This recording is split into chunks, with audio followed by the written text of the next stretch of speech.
नमस्कार. हॅलो सह्याद्रीच्या आजच्या भागात आपल्या सगळ्यांचे खूप मनापासून स्वागत. माझं नाव नेहा परांजपे. मंडळी, घर असावे घरासारखे, नको तो नुसत्या भिंती, इथे असावा प्रेम जिव्हाळा, नको तो नुसती नाती. म्हणजेच प्रत्येक व्यक्तीसाठी, पृथ्वीवर राहणाऱ्या प्रत्येक माणसासाठी घर हे किती महत्त्वाचं असतं हे आपण सगळेच जाणून आहोत.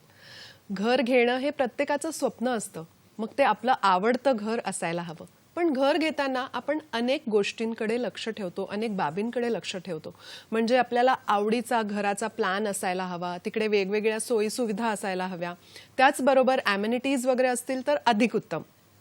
पण बरेचदा घर घेताना आपण लीगल डॉक्युमेंटेशनकडे फारसं लक्ष देत नाही किंवा दिल्या जात नाही. कुठेतरी आपलं काहीतरी चुकतं आणि असं झाल्यानंतर पुढे बरेचदा आपल्याला अनेक समस्यांना सामोरे जावं लागू शकतं. मग अशा वेळी आपण काय करायचं? आणि या समस्यांमध्ये किंवा लीगल डॉक्युमेंटेशनमध्ये एक महत्त्वाचा भाग असतो, तो असतो डीम्ड कन्व्हेन्स आणि कन्व्हेन्स म्हणजेच अभिहस्तांतरण. तर आज आपण गप्पा करणार आहोत, चर्चा करणार आहोत. विषय नोट डाऊन करा. आजचा विषय आहे सहकारी गृहनिर्माण संस्थांचं अभिहस्तांतरण. या विषयावर बोलण्यासाठी आज आपले अतिथी इकडे आलेले आहेत, पाहुणे आलेले आहेत. स्वागत करते मी त्यांचं. आपल्याबरोबर आहेत ॲडव्होकेट संतोष जाधव, हे सुप्रीम कोर्टात बार असोसिएशनचे मेंबर आहेत. त्याचबरोबर ॲडव्होकेट वंदना जाधव, या सुद्धा हायकोर्टच्या मेंबर आहेत. आणि मॅम आणि सर, आपले स्वागत करते कार्यक्रमात. खूप खूप स्वागत. आणि आज आपण या जो विषय मी सांगितला त्याबद्दल आपण त्यांच्याशी चर्चा करूया आणि कुठे काहीतरी चुकू शकतं सामान्य नागरिकांचं ते जाणून घेऊया. आपले काही विचार असतील तर आपण सुद्धा हा प्रश्न विचारू शकता. फोन नंबर नोट डाऊन करा. फोन नंबर आहेत 02224908050, अर्थातच 24908050 आणि 24988050. आपल्या फोनच्या आम्ही प्रतीक्षेत आहोतच. तर तत्पूर्वी आपल्या प्रश्नांना सुरुवात करूया. मॅम, पहिला प्रश्न असा आहे की बेसिक कन्व्हेन्स आणि डीम्ड कन्व्हेन्स किंवा अभिहस्तांतरण आणि मानवी हस्तांतरण, तर यामध्ये काय फरक आहे किंवा याबद्दल थोडंसं काहीतरी सांगा. नक्कीच. अभिहस्तांतरण जसं आपण आता सांगितलं त्यामध्ये दोन प्रकार आहेत. एक आहे कन्व्हेन्स आणि डीम कन्व्हेन्स. कन्व्हेन्स आणि डीम कन्व्हेन्समध्ये प्रोसिजर सेम असते. फरक एवढाच आहे की एक सहकार्याने होतं आणि एक सहकार्याशिवाय होतं. जे सहकार्याने होतं ते ते कन्व्हेन्स असतं आणि जे सहकार्याशिवाय होतं ते डीम कन्व्हेन्स. कन्व्हेन्स म्हणजे एक्झॅक्टली काय नेमकं आपण परिभाषित करायला गेलो म्हणजे सामान्य नागरिकांना जर कळण्यासाठी म्हणजे कोणतं डॉक्युमेंट ते असतं त्याबद्दल आपण कन्व्हेन्सचा जर का विचार केला तर कन्व्हेन्स हे असं डॉक्युमेंट आहे ज्याच्यामुळे जमिनीचा जो प्लॉट आहे तो आपल्या नावावर हस्तांतरण होतो. आपण नेहमीच घर विकत घेतो ते जमिनीवर असेल तर ते घराची मालकी आपल्या नावे असते. परंतु आपण आता नवीन सुधारित पद्धतीने नवनवीन इमारती तयार होत गेल्यात आणि त्या नवीन इमारतींमध्ये नवीन सोयी सुविधायुक्त घर आपण विकत घेतो. घर विकत घेत असताना आपण याचा कधी विचार करत नाही. आपल्याकडे बिल्डर आपल्याला एखादा डॉक्युमेंट बनवून देतं, त्याचं नाव असतं की आपण सेल डीड करून घेतो त्यांच्याकडून, म्हणजे आपण घर विकत घेतलं. मग घर विकत घेतो तेव्हा घर ते हवेत असतं, पण ती जी इमारत ज्या प्लॉटवर आहे, बांधकाम ज्या प्लॉटवर झालेला आहे तो प्लॉट कोणाच्या नावे असतो याचा आपण कधीच विचार करत नाही. इव्हन आपल्याला कधी त्याचा विचार करण्याची गरज भासत नाही. पण आपली इमारत काही कालांतरानंतर जुनी होते, त्याची आपल्याला कधी डागडुगी करावी अशी वाटते.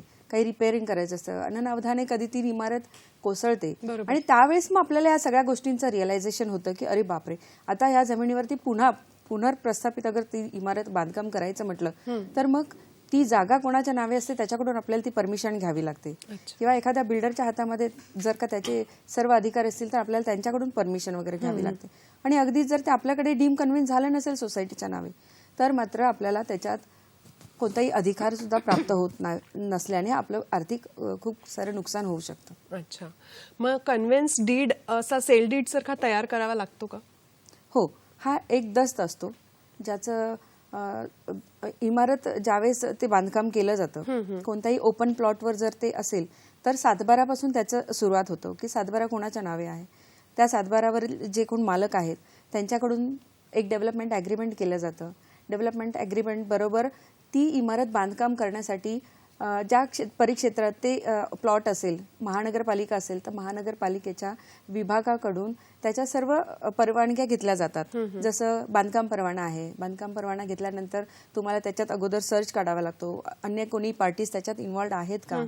सर्च काढल्यानंतर त्याचा टायटल काढतो आपण, नंतर तो प्लान केला जातो की इमारत कशा पद्धतीने उभी राहील त्या प्लॉटवर, आणि अशा अनेक परवानग्या तुम्हाला तिथून मिळतात. बांधकाम झाल्यानंतर जेव्हा त्याची ओसी मिळते, म्हणजेच तुम्हाला ऑक्युपसी सर्टिफिकेट बिल्डरला मिळतं की त्या इमारतीमध्ये बांधकाम झाले आता आणि सर्व सोयी व्यवस्थित आहेत, त्यामुळे तिथे बांधकामात विकत घेतलेले जे फ्लॅट होल्डर्स आहेत त्यांना ती इमारत राहण्यायोग्य आहे.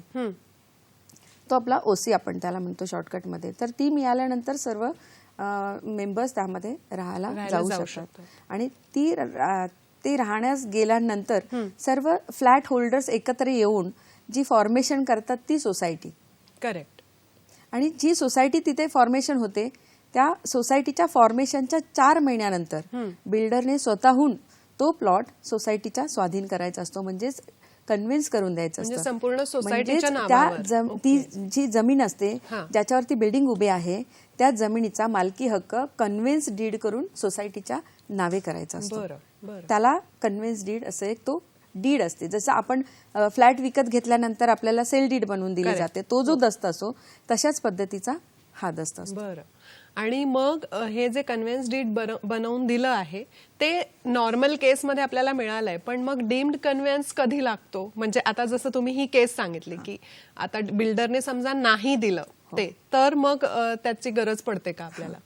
आता पूर्वीच्या काळात कसं व्हायचं, बिल्डरनी कन्स्ट्रक्शन केल्यानंतर बिल्डरचे जे दस्त बनायचे, जे प्रत्येक फ्लॅट होल्डरला एक दस्त बनवून दिला जायचा, सेल डीड असायचा तो, किंवा ॲग्रीमेंट फॉर सेल असायचं. तर पूर्वीच्या काळामध्ये सर्व बिल्डर्स आतापर्यंत आपण काही परवानग्या घेतल्या त्या सगळ्या त्याच्यासोबत अटॅच करायचे. आणि मग प्रत्येकाला फ्लॅट होल्डरला की आपल्या जमिनी संदर्भातली माहिती त्या ॲग्रीमेंटची कॉपी वाचताना मिळायची. त्याच्यात ते डॉक्युमेंट्स मिळायचे, सीसीची कॉपी मिळायची, ओसीची कॉपी मिळायची, काही त्यांनी टायटल काढला असेल, सर्च काढला असेल, प्लॅन पास केला आहे, ह्या सगळ्या इत्थंभूत पेपर्स त्याच्याबरोबर अटॅच असायचे.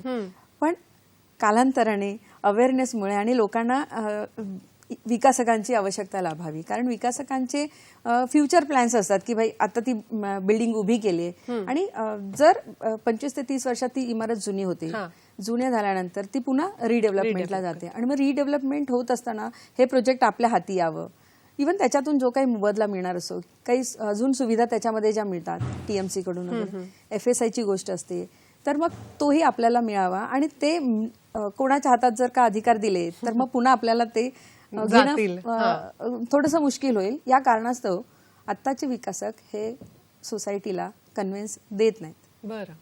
जो त्यांचा अधिकार आहे सोसायटीचा का हे कन्व्हिन्स त्यांना मोफत आणि बिल्डरनी करून द्यायला, खर्च सुद्धा त्यांनीच करून द्यावा. पण तेच मी म्हणते की समजा असं झालं की एखाद्या सोसायटीला नाही मिळालंय ते कन्व्हिन्स डीड नाही मिळालंय, मग त्या केसमध्ये काय करता येईल? मग त्या केसमध्ये अशा बऱ्याच सोसायट्यांना वेठीस धरल्यामुळे, ह्या विकासकांनी अशा बिल्डिंग्सना, अशा सोसायट्यांना वेठीस धरल्यामुळे की बिल्डरच्या कडून फ्लॅट विकत घेताना फ्लॅट होल्डर आपले संपूर्ण पैसे पे करतो, बरोबर, आणि तो विकत घेतो. मात्र नंतरच्या ह्या अशा क्युरीज उभ्या राहिल्यानंतर त्यांच्या हातात कोणताही अधिकार राहत नसल्यामुळे शासनाने, आपल्या महाराष्ट्र शासनाने सोसायट्यांसाठी, गृहनिर्माण सोसायट्यांसाठीच हा फक्त डीम कन्व्हिन्स ही संधी उपलब्ध करून दिलेली आहे की जर का अशा पद्धतीने बिल्डरनी कन्व्हिन्स करून न दिल्यामुळे हताश होऊ नका. तर तुम्ही तुमच्या वतीने प्रयत्न करा. डीम कन्व्हिन्स ह्या प्रोसेस खाली जाऊन तुमच्याकडे जे डॉक्युमेंट आहेत त्याचबरोबर तुम्हाला लागणारे रिक्वायर्ड डॉक्युमेंट जे आता मी तुम्हाला एक 5 मिनिटापूर्वी सांगितलं की CC आहे, OC आहे, प्लॅन पासची कॉपी आहे, आर्किटेक्ट सर्टिफिकेट असेल की आपला किती स्क्वेअर मीटरचं बांधकाम Plan किती आहे, झालेलं हो, आहे, बरोबर. इमारतीचं बांधकाम किती आहे ते, या सगळ्या गोष्टी तुम्ही बिल्डरकडे एक नोटीस देऊन तुमच्या सोसायटीच्याच लेटर हेडवर एक नोटीस देऊन ही सगळीची मागणी करा त्यांच्याकडे आणि आम्हाला कन्व्हिन्स करून द्या असं तुम्ही त्यांना सांगा. इफ सपोज त्यांचा रिप्लाय आला आणि ते तयार झाले तर नो इश्यू. पण सपोज त्यांच्याकडून काही रिप्लाय आलं नाही आणि जर का तुम्हाला ते कन्व्हिन्स करणं अतिशय कठीण जाते, मग त्या सिच्युएशनला तुम्ही डीम कन्व्हिन्सचा आधार घेऊन DDR डेप्युटी डिस्ट्रिक्ट रजिस्ट्रार, जिथे ही सगळी प्रोसेस जी डीमची आहे ती कोणत्याही न्यायालयात होत नसते, तर ती तुमची डेप्युटी डिस्ट्रिक्ट रजिस्ट्रार असतात त्यांच्याकडे ही प्रोसेस होत असते. तिथे जाऊन तुम्हाला फॉर्म 7 च्या आधारे ह्या सगळ्या गोष्टी त्यांच्यासमोर मांडायच्या असतात. त्याच्यामध्ये तुम्ही पार्टी असतात सोसायटी आणि तुम्ही ज्यांच्या विरुद्ध ती केस दाखल करताय ते बिल्डर आणि ओनर. बिल्डर असतील, फक्त बिल्डर असतील किंवा मग प्लॉट ओनर म्हणून मालक सुद्धा असतील, तर मग त्या दोन्ही पार्टीज. अन्य कोणी कधी कधी काय होतं, इमारत बांधकामास दिल्यानंतर तोच बिल्डर तीच इमारत पूर्ण करतो असंही होत नाही. कोणी सब बिल्डर सुद्धा घेतात.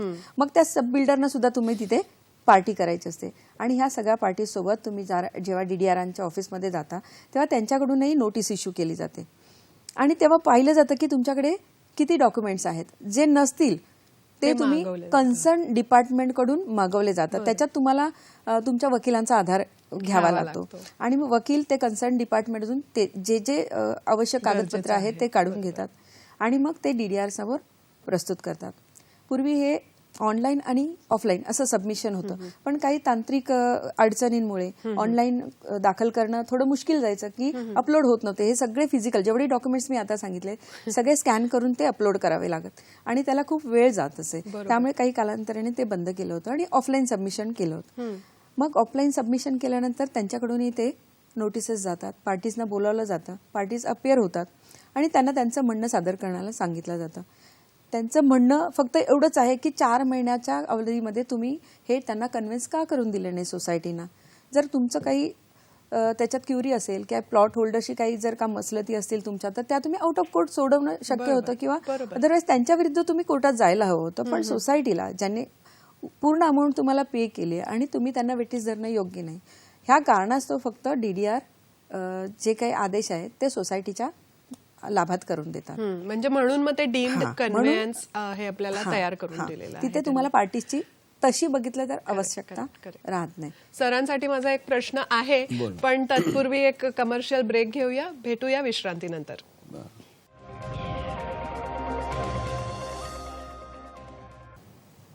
हॅलो सह्याद्री कार्यक्रमात विश्रांतीनंतर पुन्हा एकदा आपल्या सगळ्यांचं मनापासून स्वागत. आजचा विषय परत एकदा नोट डाऊन करून घ्या. सहकारी गृहनिर्माण संस्थांचं अभिहस्तांतरण हा आजचा आपला विषय आहे. त्याबद्दल आपले काही विचार असतील किंवा प्रश्न असतील तर ते आमच्यापर्यंत पोहोचवू शकता. फोन नंबर आहेत 24908050 आणि 24988050. मुंबईचा STD कोड 022. आपल्याबरोबर आहेत ॲडव्होकेट संतोष जाधव आणि ॲडव्होकेट वंदना जाधव. सर, आपल्याला एक प्रश्न मला विचारायचा आहे की सेल डीड आणि कन्व्हिन्स डीड यामध्ये काय आपण मोठा असा फरक सांगू शकतो? म्हणजे सेल डीड तर असायलाच हवी, ते तर आहे, आणि कन्व्हिन्स डीड पण मॅडमने सांगितल्याप्रमाणे असायला हवी, पण मग त्यामध्ये जे फरक म्हणून डॉक्युमेंटेशन मध्ये कोणता फरक असतो आणि काय फ्रॉड होऊ शकतात या बाबतीत? ऍक्च्युली कसं, सेल डीड आणि कन्व्हिन्स डीड मध्ये फार तफावत आहे आणि हे प्रमाणात तुम्हाला सर्वसामान्य लोकांना समजून येणार नाही.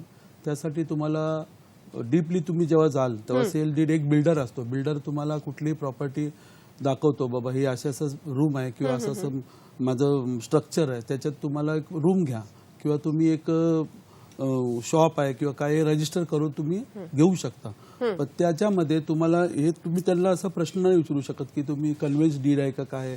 जेव्हा तुम्ही ते घेता त्याच्यामध्ये तुम्हाला एक सर्वसाधारण ते लोक पहिलं अग्रीमेंट फॉर सेल, त्याच्यात तुम्हाला बँक लोन हवं आहे का बँक लोन बिना विरहित तुम्ही बिना बँक लोनचं पैसे करतात देऊन त्याचे करणारे, तुम्ही हो. ॲग्रीमेंट बनवू बतवतात ॲग्रीमेंट फॉर सेल.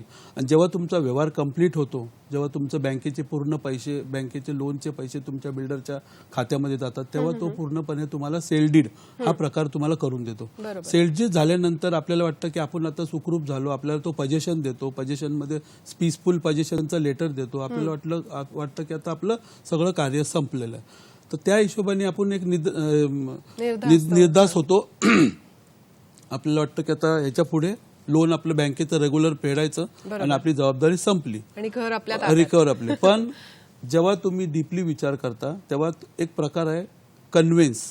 तर बिल्डरने आपल्याला कन्व्हेन्स दिले का नाही हा तुम्हाला कुठल्याही प्रकारचं नॉलेज नसल्या कारणाने जेव्हा तुम्हाला हा विषय येतो कन्व्हेन्स दिला का, अरे नाही आपल्याला बिल्डरने कन्व्हेन्स दिला नाही, मग तुम्हाला जेव्हा वाटतं कन्व्हेन्स ऍक्च्युली काय आहे, कन्व्हेन्स डीड काय आहे, मग तेव्हा तुम्ही डीपली विचार करत जाता, कुठल्या एखाद्या वकिलाला जाऊन विचारता, तेव्हा तुम्हाला वकील असा सल्ला देतो की सेल डीडनी ही प्रॉपर्टी तुमच्या नावे झाली, बँकेचे हप्ते तुम्ही रेग्युलर भरू शकता. बरोबर.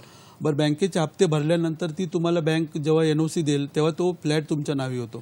पण जेव्हा तुम्ही सेल डीड आपलं कन्व्हेन्स डीड करता किंवा डीम कन्व्हेन्स करता, त्याच्यानी तुमची जागा म्हणजे जो ज्या जागेवरती इमारत उभी आहे ती 7/12 जो ऑटोमॅटिक तुमच्या नावाने फिरतो, कन्व्हेन्स डीडनी किंवा डीम कन्व्हेन्सनी. ओके. हा दोन जो प्रकार आहे तो कन्व्हेन्स डीड आणि डीम कन्व्हेन्स म्हणजे हा प्रकार बेसिकली आपल्याला म्हणता येईल की सेल डीड हे त्या फ्लॅट पुरतं मर्यादित आहे. आणि सेल डीड हे कन्व्हेन्स फ्लॅट डीड हे पुरतं. त्या जमिनीपासून असतं. ते पूर्ण स्ट्रक्चरला हे असतं. बरं, आता हे कन्व्हेन्स डीड हा प्रकार मॅडम तुम्हाला व्यवस्थित समजेल, पण कन्व्हेन्स डीड झालं की तुम्ही एक प्रकारे एक म्हणजे तुम्हाला एक मजबूती येते आणि ह्या प्लॉटवरती तुम्हाला कुठल्याही प्रकारचं कोणी तुम्हाला अतिक्रमण वगैरे काय करू शकत नाही. इन फ्युचर ती जर इमारत जर्जर झाली किंवा काही काळानंतर 25 वर्षाच्या ड्युरेशन नंतर ती इमारत समजा मोडखळीस आली ढासळली, हो. किंवा काही त्याचं हे झालं तर तुम्ही रिडेव्हलपमेंट करू शकता. रिडेव्हलपमेंट करायसाठी हा पूर्ण अधिकार तुमच्या हातात असतो.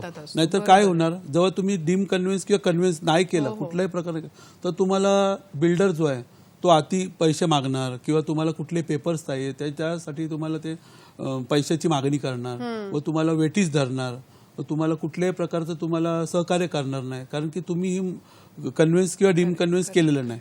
त्याच्यामुळे हा जो प्रकार आहे सेल डीड आणि कन्व्हेन्स डीड ह्याच्यामध्ये भरपूर अंतर आहे. एक मला प्रश्न आलाय मनात, पण तत्पूर्वी एक आपले कॉलर आहेत निपाणीहून शिवानंद वसेदारजी, त्यांचं स्वागत. शिवानंदजी नमस्कार, आपला प्रश्न विचारा. मॅडम निपाणीहून शिवानंद वसेर बोलतोय मी. हो.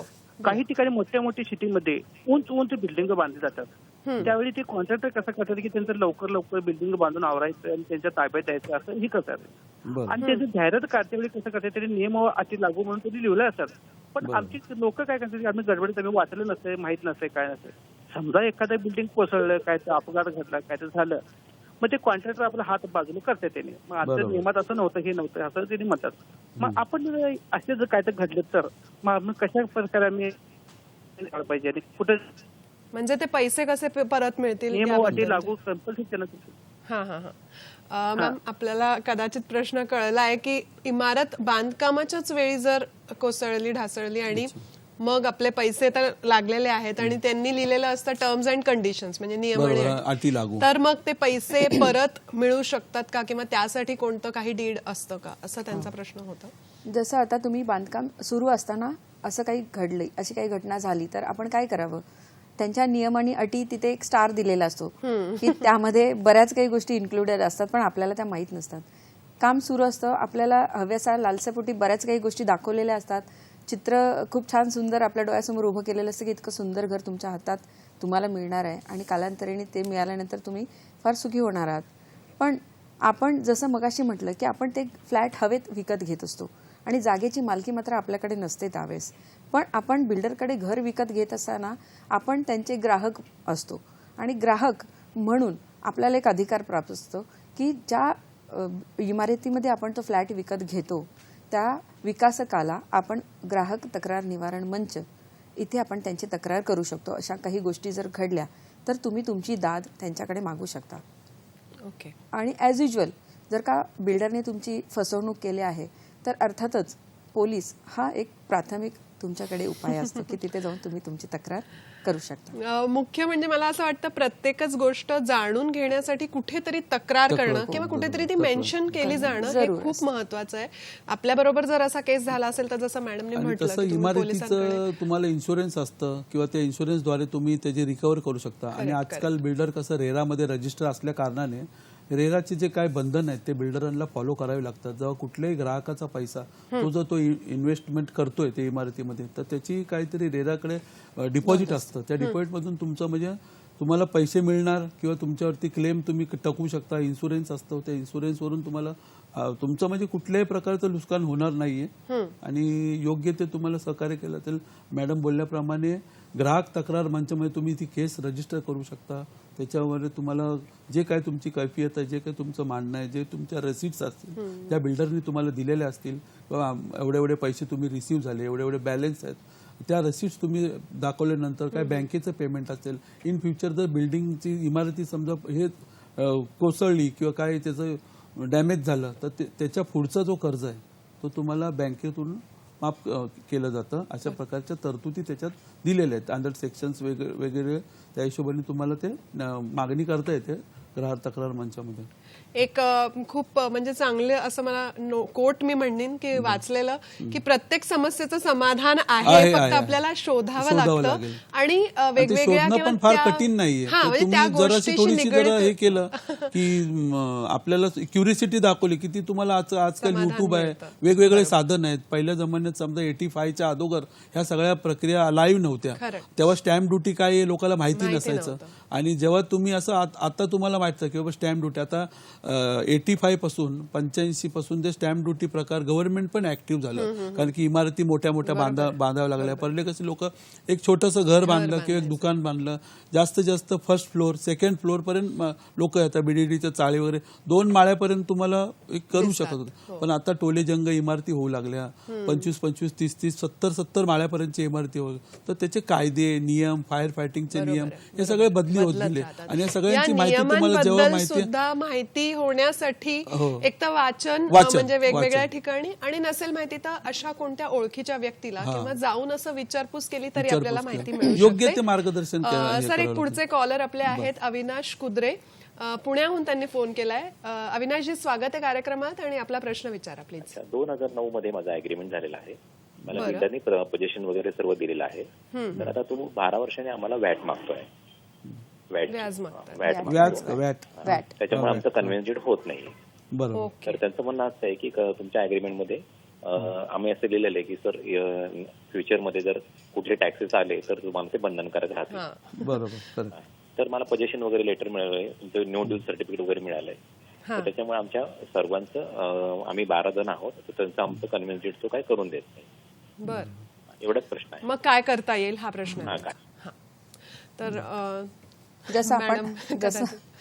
जसं आपण आता सांगितलं की तुम्हाला 12 वर्ष झालेत आता, आणि मी यापूर्वी थोडंसं आपल्याला सांगितलं की कन्व्हिन्स करून देणं हे 4 महिन्यात त्यांनी बंधनकारक असतं, विकासकाला बंधनकारक असतं, जे त्यांनी केलं नाही. आणि आता तुमच्याकडे वॅट राहिलं म्हणून ते तुम्हाला तगादा लावतात.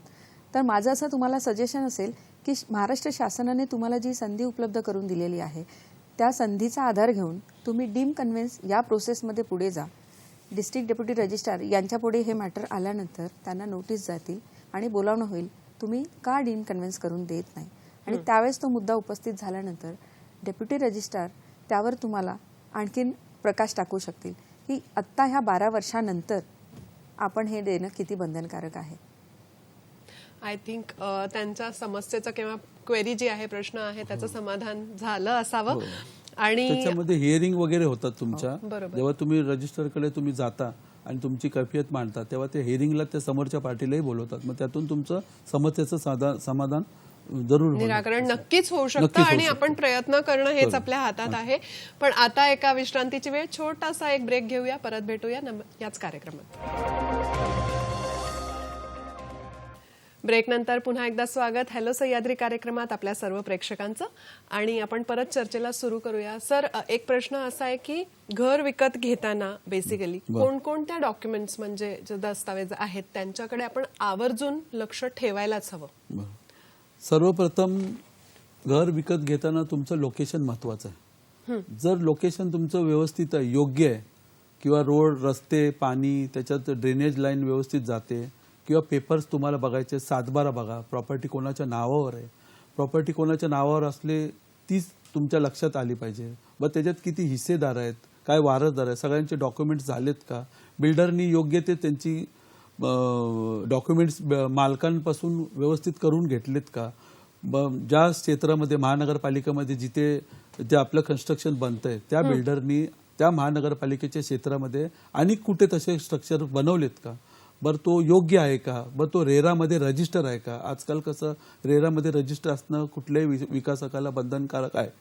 बरं ते असल्या कारणाने त्याचा नंबर येतो, रेरा नंबर आहे का त्याचा, बरं हा कुणाला त्यांनी कुठे फसवलंय का, कुठे फ्रॉड केलंय का त्या बिल्डरनी, त्याचे स्ट्रक्चर पूर्ण कंप्लीट केलेत का, हा साधारण आपल्याला जागरूक नागरिक म्हणून हे सगळे विषय बघणं जरुरी आहे. शिवाय पेपर्समध्ये त्याचे टाउन प्लॅनिंगचं नकाशा व्यवस्थित आहे का, बरं तो प्लॅनिंगच्या हिशोबाने तर तो असं बिल्डर असं दाखवतोय की बाबा माझा 7 मजल्याची इमारत आहे आणि 7 मजल्याचा टाउन प्लॅन पास करून घेतलाय. कधी कधी काय होतं माहितीये की तो प्लॅन पास करून घेतो 4 मजल्याचा आणि आपल्याला असंच हवेमध्ये सांगतो की माझं 7 मजल्याचं स्ट्रक्चर आहे इथं, नंतर तुम्हाला इथे लिफ्ट लावून देईल, इथे स्विमिंग पूल करून देईल, तर त्याची त्याला जागा तेवढी आहे का त्याच्याकडे, बरं ती जागा पूर्ण त्या प्लॅनमध्ये रेक्टिफाईड केलेली का, ती रेक्टिफाईड केली आर्किटेक्टकडून ती सर्टिफाईड केली का, बरं त्याच्यावर महानगरपालिकेचा शिक्का आहे का.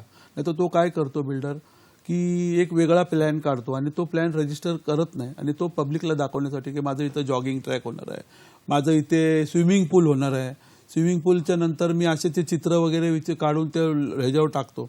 पण आपली जागरूक नागरिक किंवा आपल्याला आज करोडो रुपये इन्व्हेस्ट करायचे आहे. आजकाल घर घेणं हे एक म्हणजे भरपूर कष्टाचा आणि मेहनतीचा पैसा जो असतो आपला, तो पैसा आपल्याला व्यवस्थित लावायचा आहे. त्याच्यासाठी आपल्याला त्याचे सगळे डॉक्युमेंट्स, त्याची पूर्ण रेराची रजिस्ट्रेशन सर्टिफिकेट, जागा ग्रीन झोनमध्ये आहे का किंवा हाऊसिंग, म्हणजे ह्या सगळ्या बाबी तुम्हाला बघाव्या लागतात आणि त्याच्यात किती त्याला स्ट्रक्चरल किती परमिशन भेटू शकतो. नाही तो बोलला माझी 21 माळ्याचा टावर चाललाय तर तो पॉसिबल आहे का, किंवा त्याचं व्हेरिफिकेशन करणं ही आपली साधारण जागरूक नागरिक किंवा आपण पैसे लावतोय त्या हिशोबाने आपल्याला बघणं जरूरी आहे. त्याच्यामुळे ते बघितलंच पाहिजे असं एक माझं मत आहे. एकूण काय तर आपल्याला वकिलांकडे जाऊन एकदा सगळं व्हेरीफाय करणं हो खूप पण शक्य गरजेचं नसलं आहे. समजा आता नक्कीच. वकिलांकडून जाऊन जर आता प्रत्येक छोट्या मोठ्या गोष्टीला जर वकिलाकडे जाणं, व्हेरीफाय करणं, हे करण्यापेक्षा आज आपण सुज्ञ आहे. आज आपल्याला कुठल्याही प्रकारचं, जेव्हा पहिल्या 85च्या अगोदर हाऊसिंगचं काय एवढं हे नव्हतं, आता एवढे लेक्चर्स देत आहेत लोक, एवढं जागृतीकरण चाललेलं आहे, एवढं युट्यूब तुम्हाला सगळं प्रसिद्ध नाही. ह्या जमान्यामध्ये जरी बिल्डर आपल्याला फसवतोय तर मग आपलंच दुर्दैव आहे असं समजू शकतो आपण, कारण की पण आपण या जागरूक असलो सगळ्याच गोष्टींकडे लक्ष देणं हो, हेच एक त्याच्यावर उत्तर आहे. बस. आता मॅम तुम्हाला एक प्रश्न आहे की या कन्व्हेन्स डीडचे काही प्रकार असतात का, म्हणजे मी जेवढं थोडंफार माहिती मिळेल त्यात 2 प्रकार आहेत, तर त्याबद्दल जर तुम्ही सांगू शकला तर. कन्व्हेन्स डीड म्हणजे आपण जागेचं हस्तांतरण करत असतो आणि जागा ही कोणाच्या नावे आहे हे सांगणारा एक डॉक्युमेंट असतं 7/12. 7/12वर जेवढ्या व्यक्तींची नावं असतील आणि ती जर जागा आपण विकत घेत असू तर मग त्या सगळ्यांच्याकडून आपल्याला तो दस्त एक करून घ्यावा लागतो, कन्व्हेन्स डीड. आणि तो दस्त रजिस्टर्ड केल्यानंतर महसूल दप्तरी आपण तो दाखल करून ती जागा आपल्या नावे होते. आता त्याच्याच पुढे जाऊन सांगेन मी की अशी जागा आपण आता महानगरपालिकेच्या क्षेत्रामध्ये आपण येत असल्यामुळे 7/12 नंतर आपल्याला ते प्रॉपर्टी कार्ड काढावं लागतं आणि प्रॉपर्टी कार्ड करताना ह्या सगळ्या गोष्टींचा विचार केला जातो. आता यामध्ये फ्री होल्ड आणि लीज असे 2 प्रकार आहेत. फ्री होल्ड म्हणजे त्याच्यावर कोणताही बोजा किंवा कोणाची मालकी दुसऱ्याची अशी नसते किंवा ती जागा कोणाला गिफ्ट, कोणाला लीज अशा पद्धतीने दिलेली नसते. ती अगदी पूर्ण क्लिअर जागा असते ज्याचा आपण कन्व्हेन्स करून ती दुसऱ्याच्या नावावर लगेच तात्काळ ट्रान्सफर होऊ शकते. पण आपण जर दुसरा प्रकार पाहिला लीजचा तर तो 30 वर्षासाठी लीज असते, 60 वर्षासाठी असते, 90 वर्षासाठी असते, अगदी 999 वर्षासाठी सुद्धा ती लीज केली जाते. तर अशा पद्धतीने जेव्हा आपल्याला जागेचा काही ॲग्रीमेंट असतात त्याच्यावरून आपल्याला कळते की ती जागा फ्री होल्ड आहे की ती लीज केलेली आहे. जसं आपण सिडको पाहिलं तर आपल्याला लक्षात येईल की सिडको सुद्धा ॲग्रीमेंट करून घेत असताना प्लॉट अलॉट करते तेव्हा लीज करून घेते आपल्याकडून. मग ह्या लीज असेल तेव्हा आपल्याला त्याचं कन्व्हेन्स करणं थोडं अवघड असतं कारण ती लिमिटेड पिरियडसाठी असतं आणि मग ती बाउंडेड असतं. त्या आणि कंडिशनमुळे लीजमध्ये आपण असं ते काही आहे का की फक्त आपण बांधकाम करू शकतो, म्हणजे हो. ती जागा ती तुम्ही नावावर वापरू नसते. शकता. हां, 30 वर्षासाठी तुम्हाला जर लीज दिली असेल तर 30 वर्षासाठी तुम्ही जागा ती वापरू शकता, तिथे बांधकाम करा काही, पण ती जागा तुम्ही स्वतःच्या नावे मालक म्हणून तुम्ही तुमच्या नावावर कन्व्हिन्स करून घेऊ शकत नाही. Correct. तर हा एक कन्व्हिन्स पण हा मग कदाचित एक पुढे जाऊन खरंच ही एक समस्या होऊ शकते. 30 वर्षानंतर परत काय करायचं? मग याचं 30 उत्तर- वर्षानंतर आपण 30 वर्ष पूर्ण झालेत म्हणून त्या मालकाकडे आपण पुन्हा एकदा विनंती करू शकतो की आम्हाला ही जागा अजून पुढे वाढवून द्या म्हणून. बरं. पण ती आपल्याला हवी असेल तर मालक तात्काळ लगेच काही कोणाला देऊ शकत नाही, आणि त्यावेळेस मग ते तुमच्या रिलेशनवरती डिपेंड असतं की पुढे ते कितपत पुढे सुरू ठेवायचं ते. बरोबर आहे. आपल्या बरोबर एक कॉलर आहेत, अभिजित पवार ठाण्याहून. अभिजित, स्वागत आपलं आणि प्रश्न विचारा प्लीज.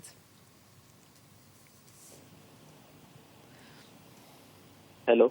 हॅलो, नमस्कार. हा नमस्कार जाधव मॅडम. मी तुमचा आता शो बघतोय डीडी बोला सर. सह्याद्रीवरती. जी सर.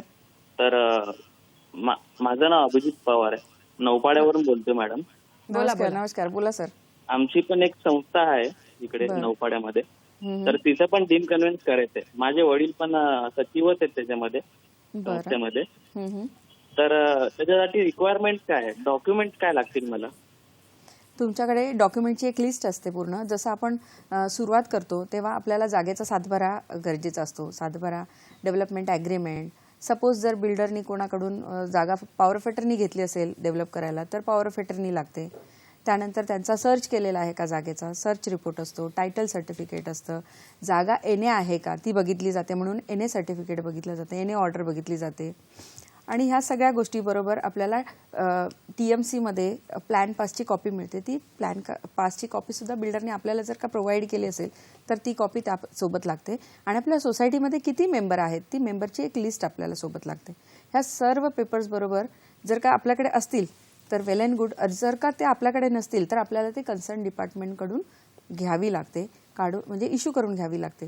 आणि सोबतच आपल्याला आपली सोसायटी रजिस्टर्ड झाली असेल तर रजिस्ट्रेशन सर्टिफिकेट सोसायटीचं असतं ते लागतं. त्याच्यावर जी डेट असते त्यावर आधारित असतं की त्या डेटपासून 4 महिन्याच्या आतमध्ये तुम्हाला बिल्डरने ती सोसायटी कन्व्हिन्स करून देणं गरजेचं असतं. जर का ती 4 महिन्याच्या आतमध्ये कन्व्हिन्स करून दिली नसेल तर मात्र तुम्ही त्या कन्व्हिन्स किंवा डीम कन्व्हिन्समध्ये जाऊ शकता. कन्व्हिन्स जर बिल्डर तुम्हाला सहकार्य करत असतील आणि ते तुम्हाला तयार असतील कन्व्हिन्स करून द्यायला तर त्यांच्याकडून तुम्ही कन्व्हिन्स करून घेऊ शकता. अदरवाईज जर का ते काही तुम्हाला डॉक्युमेंट देत नसतील, कारण आत्ताच्या जर आपण पाहिलं की आपल्याकडे जर एखाद्या फ्लॅट होल्डरचं डॉक्युमेंट आपण पाहिलं, ॲग्रीमेंट फॉर सेल असेल किंवा सेल डीड असेल, त्याच्या पाठीमागे काही डॉक्युमेंट्स लावलेले असतात. आत्ता जे काही मी डॉक्युमेंट सांगितले त्याच्यातले जर का डॉक्युमेंट तुम्हाला त्या ॲग्रीमेंटला अटॅच असतील तर तुम्हाला जास्त काही मागणी करण्याची आवश्यकता नसते बिल्डरकडे. पण जर ते का नसतील तुमच्याकडे तर तुम्हाला सोसायटीच्या लेटर हेडवर एक बिल्डरला नोटीस पाठवावी लागते की आम्हाला कन्व्हिन्स करायचं आहे आणि तुम्ही आम्हाला सहकार्य करा आणि सोबत दिलेली सगळी कागदपत्र आम्हाला त्याचा एक सेट द्या. मॅम, हे झालं बिल्डरकडून येणारं डॉक्युमेंट. पण समजा एखाद्या व्यक्तीने रिसेलमध्ये घर घेतलं असेल, म्हणजे ती ऑलरेडी बिल्डिंग बांधलेली आहे, मे बी त्यांनी 10-15 वर्षानंतर तिथे जाऊन घर घेतलं, म्हणजे ते कोणाच्या नावावर तरी आहे, मग हे सगळे डॉक्युमेंट्स आपण सोसायटीला मागणी करायला हवी का, म्हणजे चेक करण्यासाठी? कन्व्हिन्स करत असताना आपण जी काही लिस्ट देतो, सोसायटीच्या मेंबरची जी लिस्ट देतो आपण, त्या लिस्टमध्ये आपण बिल्डरकडून पहिल्या मालकापासून ते रिसेल होत गेलेले जेवढे मालक असतील ना, आपण त्या सगळ्यांचा चेन ऑफ ॲग्रीमेंट आपण ह्या सगळ्यांचे त्यांना देत असतो. आणि ही सगळी माहिती की कोणी किती स्टॅम्प ड्युटी भरलेली आहे, कारण डीम कन्व्हिन्समध्ये आपण पुढे DDR कडून ऑर्डर घेतल्यानंतर ॲडज्युडिकेशनला जात असतो. ॲडज्युडिकेशनमध्ये तुमच्या सगळ्या मेंबरनी किती स्टॅम्प ड्युटी भरलेली आहे, ती रिलायबल भरली आहे की नाही, ती कोणी नसेल भरली तर मग ती त्यांना का वाढीव भरावी लागेल विथ पेनल्टी असते. ती ज्या वेळी तुम्ही रजिस्ट्रेशन केलं असेल त्यावेळेस ती रेडी रेकनरप्रमाणे बघितलं जातं त्याची व्हॅल्युएशन काय आणि त्याच्यावरती डिसाईड केली जाते. आणि ती पूर्तता झाल्यानंतर काही जी नॉमिनल भरायला येईल स्टॅम्प ड्युटी ती भरून तिथून अंतिम आदेश घेऊन तुम्ही रजिस्ट्रेशनला जाता. आणि रजिस्ट्रेशनमध्ये ते डस्ट तुमचा मानवी अभिहस्तांतरणाचा दस्त रजिस्टर झाल्यानंतर मग तुम्हाला 7/12 किंवा प्रॉपर्टी कार्डवर तुमच्या सोसायटीचं नाव चढवावं लागतं. हे सगळे ऍक्ट्स आणि हे सगळे नियम म्हणजे लॉ अँड ऑर्डर्स हे खरं तर आपल्या संविधानात लिहिलेले आहेत आणि इतर लॉच्या पुस्तकांमध्ये सुद्धा आपण ते वाचत नाही किंवा आपल्याला त्याची माहिती नसल्यामुळे या सगळ्या चुका होतात. पण आपण योग्य त्या व्यक्तीकडे जाऊन त्याचं निराकरण नक्कीच करू शकतो. आपले पुढचे कॉलर आहेत मुलुंडहून राजेश दिवेकर. राजेशजी, स्वागत कार्यक्रमात आपलं. तुम्ही मान्यवर दोन्ही चांगले मस्त आणलेत. माझा प्रश्न असा आहे की मी मुलुंडला राहिला आणि मुलुंडला मी चाळीमध्ये राहायचो. आमच्या वडील राहायचे, आम्ही 40 वर्ष झाली. तर आमच्या चाळी आगरी लोक, कोळी लोकांच्या समाजाच्या त्या बिल्डरने विकत घेतल्या, पागडी सिस्टमच्या खोल्या, पागडी सिस्टमच्या खोल्या. तर त्या विकत घेतल्यानंतर आता जवळजवळ 12 वर्ष झाली बिल्डरने आमचे एकविरा कॉपरेटिव्ह हाऊसिंग सोसायटी म्हणून नावही रजिस्टर झालं म्हाडाला. SRA मधून प्रोजेक्ट करणार आहे तो. तर अजूनही त्याच्याकडे म्हणतो हे कागद मिळत नाही, ते नाही, प्लॅन पास होत नाही, डेव्हलपिंगला 12 वर्ष घालवली, अजूनही होत नाही त्याच्याजवळ. काय करावं यासाठी? खरंच सर, अशा ग्राहकांबद्दल म्हणजे हे खरं एक खूप मोठं दुःख आहे त्यांच्या आयुष्यातलं. कारण सारखं कोणी तुम्ही सर एक असं हे करा की तुम्हाला कुठल्या प्रकारचे पेपर्स बिल्डर तुम्हाला मागतोय त्याची एक लिस्ट घ्या. तुम्ही ते हे पेपर आणि ते पेपर जर बोलतोय बिल्डर तुम्हाला ना, तर बिल्डरला तुम्ही सांगा की बाबा रे आम्ही तुला 12 वर्ष दिलेले आहे, त्या 12 वर्षामध्ये आमच्याकडून तुला काय पेपर्स पाहिजेत ते तुम्ही सांगा. आम्ही ते पूर्वी चाळीपासून राहतोय आणि ते आता डेमोलिश केले का तुमचे चाळी त्या बिल्डरनी? त्याबद्दल काय माहिती नाही दिली ना तुम्ही. त्या बिल्डरने जर चाळी डिमोलिश केल्या नसल्या तर त्यांना तुम्ही लेखी कट झालाय त्यांना कदाचित, पण तुम्ही उत्तर देऊ शकता. ते ऐकतच असतील कार्यक्रम. बिल्डर कडून तुम्ही लेखी स्वरूपात मागा त्याच्या लेटर हेडवर की बाबा रे तू आजचं आमचं काम करतोयस तर तुला कुठल्या प्रकारचे पेपर्स हवेत आणि कुठल्या प्रकारचे पेपर्स आमच्याकडे ऑलरेडी आहेत ते तुम्हाला देतोय. जर ते पेपर जे बिल्डरने तुम्हाला लेटर हेडवर सांगितले ते पेपर जर तुमच्याकडे अवेलेबल असले त्याची एक प्रत काढायची, असल झेरॉक्स काढून त्याची साईन घ्यायची, बाबा हे पेपर्स आम्ही तुला सबमिट केलेले आहेत आणि ह्याच्या व्यतिरिक्त जर तुला पेपर्स कुठले पाहिजेत ते पेपर आमच्याकडे नाही तर काही वेळ मागा. आणि ते पेपर कुठे मिळतात? तहसीलदारमध्ये, तलाठी ऑफिसमध्ये जे ते पेपर मिळतील त्या पेपरची तुम्हाला मी एक पिरियड मेन्शन करा किंवा महिन्याभरात तुला पूर्तता करतो आणि तुझं काय असेल ते आम्हाला तुम्ही सांग. किंवा तो रेरामध्ये रजिस्टर आहे का नाही किंवा असला तर त्याचा नंबर शोधा किंवा त्यांनी कुठल्या प्रकारचे अजून दुसरे कुठले कामं केलेत का तो तुम्हाला अशीच उडवडवीची उत्तरं देऊन तुमची 12 वर्ष खाल्लेत, अजून 12 वर्ष खाण्यापेक्षा तुम्ही वेळेत सावधान व्हा. एक तर तुमचा बिल्डर बदली करा किंवा जे काय रेराच्या ऑफिसमध्ये तुम्ही कंप्लेंट करा किंवा ग्राहक तक्रार मंच जे आता मॅडमनी सांगितलं त्याच्यात तुम्ही त्या बिल्डरच्या विरुद्ध कंप्लेंट फाईल करू शकता. याच्याबद्दल एखाद्या वकिलाचा जो सिव्हिलमध्ये प्रॅक्टिस करतो त्या वकिलाचा तुम्ही सल्ला घ्या. नसला सल्ला तरी तुम्ही मॅडमला तुम्ही डायरेक्ट ऑनलाईन फोनवरती सल्ला विचारू शकता किंवा मागवू शकता. बाकीचं ते बघू.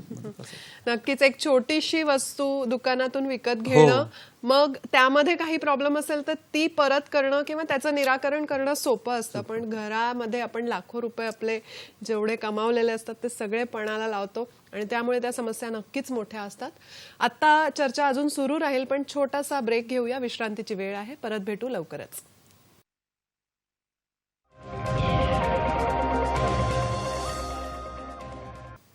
विश्रांतीनंतर पुनश्च स्वागत. कार्यक्रम सुरू आहे हॅलो सह्याद्री. मॅम, एक प्रश्न मला विचारायचा होता तुम्हाला, पण तत्पूर्वी कॉलर आहेत आपल्याबरोबर. संकेत काळे ठाण्याहून. संकेतजी, स्वागत आपल्या कार्यक्रमात. प्लीज प्रश्न विचारा तुमचा. सर, माझा प्रश्न असा आहे की हा डीम कन्व्हेन्सचा जो प्रोसेस आहे त्याला वेळ किती जातो? कारण की माझी जी बिल्डिंग डीम कन्व्हेन्ससाठी मी केलंय ऍक्च्युली अप्लाय, तर त्याला 2 वर्षापासून ते बोलतायत की आज होईल, उद्या होईल. ज्यांना जे संबंधित अधिकारी म्हणजे त्यांना मी दिले कन्व्हेन्स करायला, ते 2 वर्षापासून असंच सांगतात की होईल होईल होईल. पण ऍक्च्युली याला किती वेळ जातो?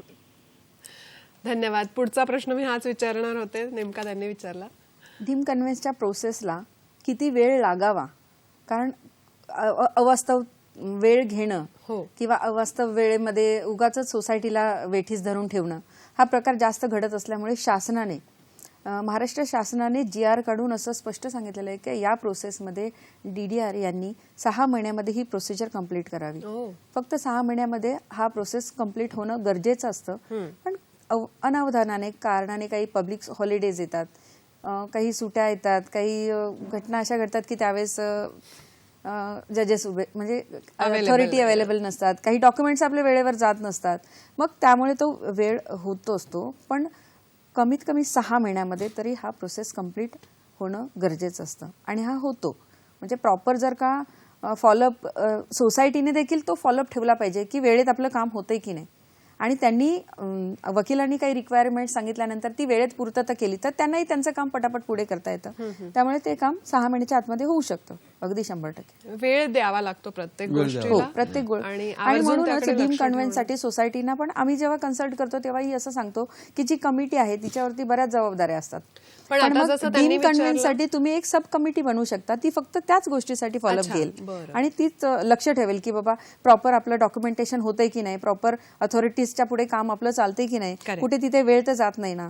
आणि मग तसं जर केलं तर ते अगदी 6 महिन्यात आरामात ती गोष्ट पूर्ण करू शकते.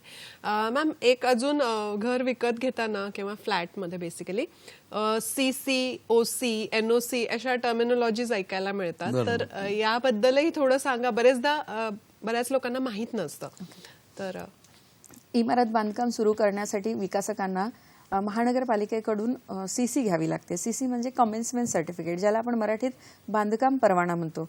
आणि हे बांधकाम परवाना करत असताना महानगरपालिका ही त्याच्यामध्ये काही टर्म्स अँड कंडिशन्स देऊन विकासकाला ती कशा पद्धतीने बांधकाम करावं, किती बांधकाम करावं अशा अटी घालून दिलेल्या असतात. त्या अटींचं पालन करावं असं सांगून ती CC दिलेली असते. कालांतराने मग त्या पिरियडमध्ये किती दिवसात पूर्ण करायची बिल्डिंग हे सुद्धा त्याच्यात मेन्शन असतं.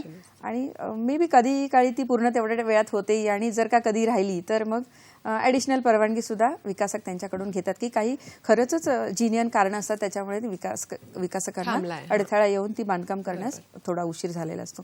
आणि मग जेव्हा ही सर्व परवानग्या वगैरे घेऊन इमारत पूर्ण उभी राहते आणि लोकांना म्हणजे सदस्यांना राहण्यासाठी योग्य होते त्यावेळेस TMCचे अधिकारी त्याची पाहणी करतात, व्हेरिफिकेशन करतात की बाई सगळ्या ज्या काही सोयी सुविधा दिलेल्या आहेत, पाण्याची सोय आहे, लॅट्रिन सगळं काही व्यवस्थित आहे का, जे मेंबर तिथे गेल्यानंतर राहिल्यानंतर त्यांना असुविधा होऊ नये. आणि जेव्हा ते ओके असं सगळं तेव्हा ती OC दिली जाते. त्याला ऑक्युपसी सर्टिफिकेट म्हणतात, ज्याला आपण म्हणतो भोगवटा प्रमाणपत्र.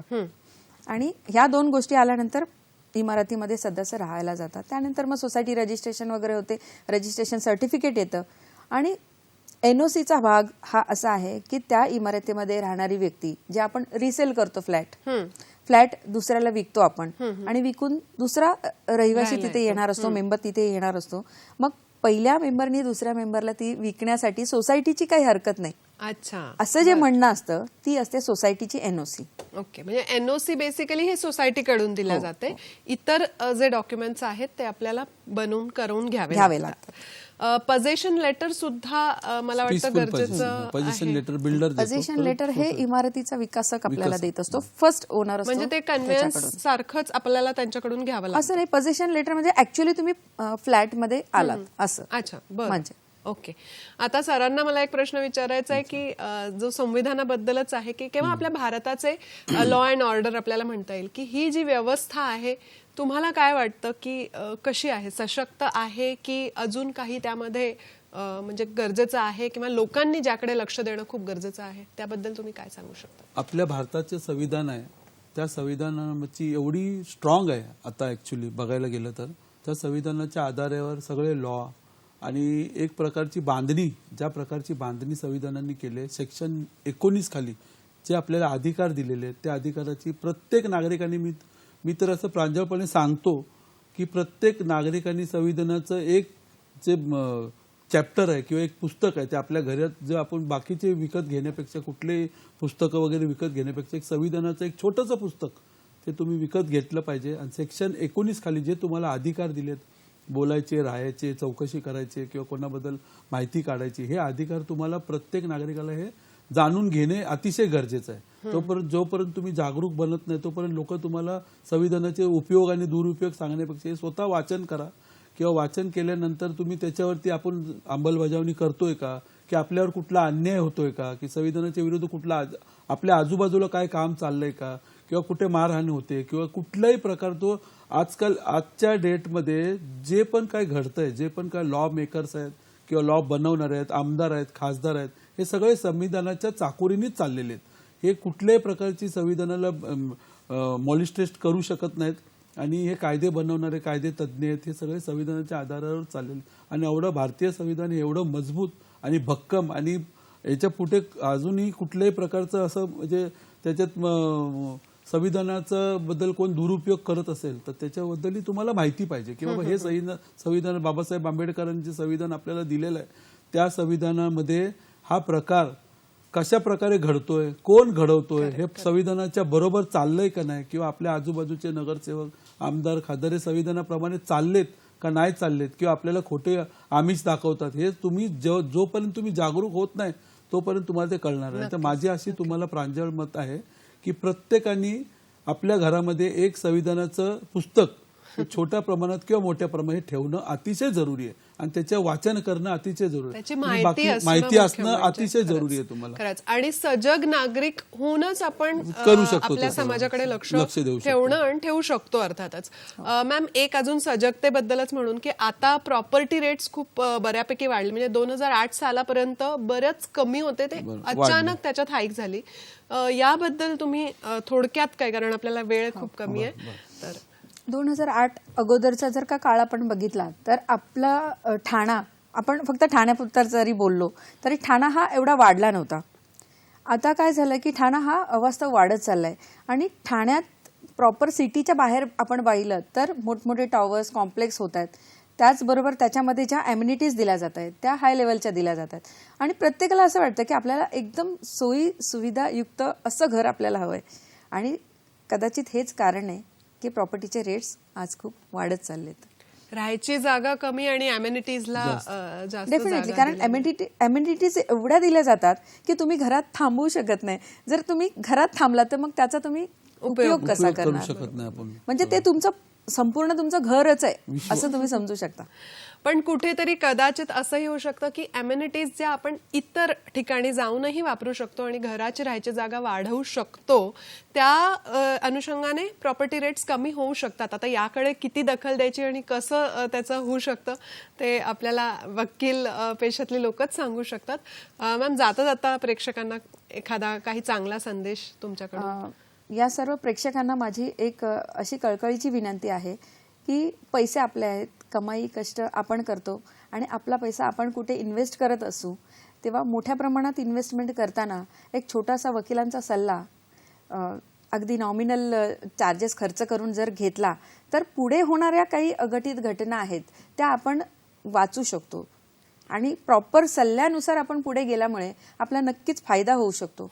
तर आपण आपल्या फायद्यासाठी आपण सतर्क राहणं आणि आता प्रत्येक गोष्टीसाठी वकिलांकडे जाणं ही सुद्धा गरज काळाची राहिलेली नाही. तर तुम्ही इंटरनेटद्वारे सुद्धा आपल्याला काय करायचंय या गोष्टीची आगामी व्यवस्था म्हणून त्याचा गाईडलाईन्स तुम्ही नेटवरून सुद्धा घेऊ शकता. नक्कीच. खूप छान माहिती मिळाली सर आणि मॅडम. आपण आले, सरांनी संविधानाबद्दल आणि आपण आगामी कशी आपण त्याची तरतूद करू शकतो किंवा माहिती मिळवून ठेवू शकतो याबद्दल सांगितलं. तर आता प्रेक्षक सगळेच सजग होतील माझ्या सकट आणि कार्यक्रमात सहभागी झाले तुम्ही त्याबद्दल. जागरूक व्हाल त्यावेळेस तुम्ही सशक्त होणार आणि त्यावेळेस तुम्हाला माहिती, कोणी तुम्हाला लोक असे फसवू शकत नाहीत. नक्कीच. धन्यवाद सर. कार्यक्रमात आले त्याबद्दल मनपूर्वक धन्यवाद. सखी सह्याद्रीने आम्हाला इथे पाचारण केलं त्याबद्दल मी त्यांचे खूप खूप आभार मानते. धन्यवाद. प्रेक्षकांचे सुद्धा खूप खूप आभार आणि धन्यवाद. परत लवकरच भेटू. नमस्कार.